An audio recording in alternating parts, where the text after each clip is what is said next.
दोस्तों नमस्कार। हरियाणा चुनाव की अप्रत्याशित हार से बदली राजनीतिक परिस्थितियों के मद्देनजर कांग्रेस ने महाराष्ट्र चुनाव के लिए अपनी रणनीति का नए सिरे से आकलन करना शुरू कर दिया है।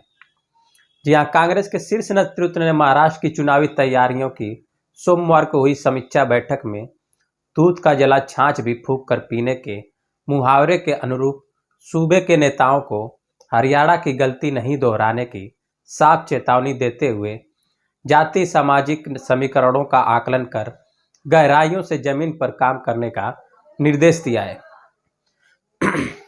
बता दें आपको कि पार्टी नेतृत्व ने महाराष्ट्र में सामाजिक समीकरणों की सियासत की समीक्षा कर चुनावी रणनीति को नए सिरे से अमली जामा पहनाने का निर्णय लिया है।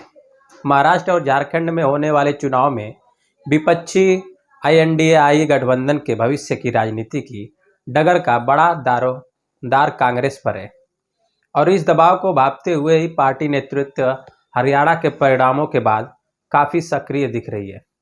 महाराष्ट्र के शीर्ष पार्टी नेताओं की यह बैठक हरियाणा के परिणामों से बदले हालातों के परिप्रेक्ष्य में ही बुलाई गई थी। कांग्रेस अध्यक्ष मल्लिकार्जुन खड़गे की अध्यक्षता में हुई इस बैठक में राहुल गांधी भी मौजूद थे। महाराष्ट्र कांग्रेस के नेता बैठक में शिवसेना, UBT और NCP शरद पवार के अपने गठबंधन की जीत की प्रबल संभावनाओं की चर्चा की।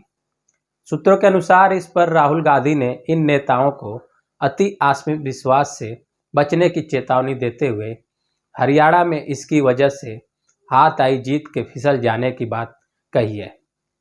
समझा जाता है कि इस दौरान हरियाणा में जाति सामाजिक समीकरण के जमीनी आकलन में हुई चूक का हवाला भी दिया, जिसके कारण अनुकूल माहौल होते हुए भी परिणाम उलट रहे हैं।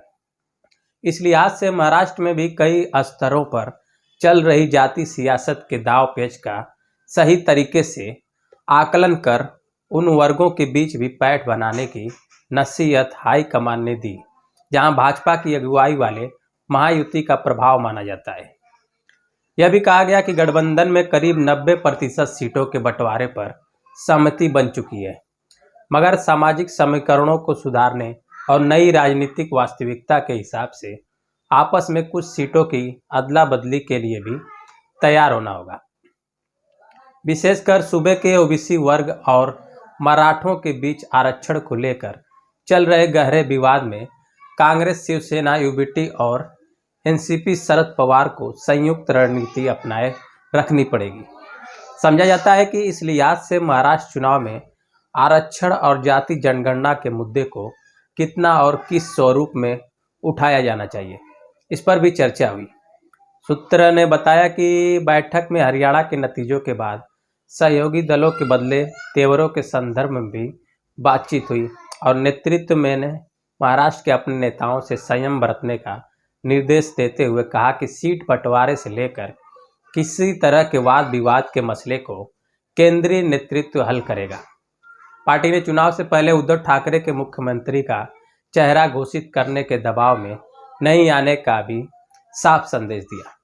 महाराष्ट्र के कांग्रेस प्रभारी रमेश चेन्नीथेला ने बैठक के बाद इस बारे में पूछे जाने पर पत्रकारों से कहा कि चुनाव से पहले मुख्यमंत्री का चेहरा घोषित करने का सवाल ही नहीं है। इस बैठक में महाराष्ट्र कांग्रेस के अध्यक्ष नाना पटोले, विधायक दल नेता विजय वेडेट्टीवार, पूर्व CM पृथ्वीराज चव्हाण और कांग्रेस के संगठन महासचिव KC वेणुगोपाल भी शामिल थे।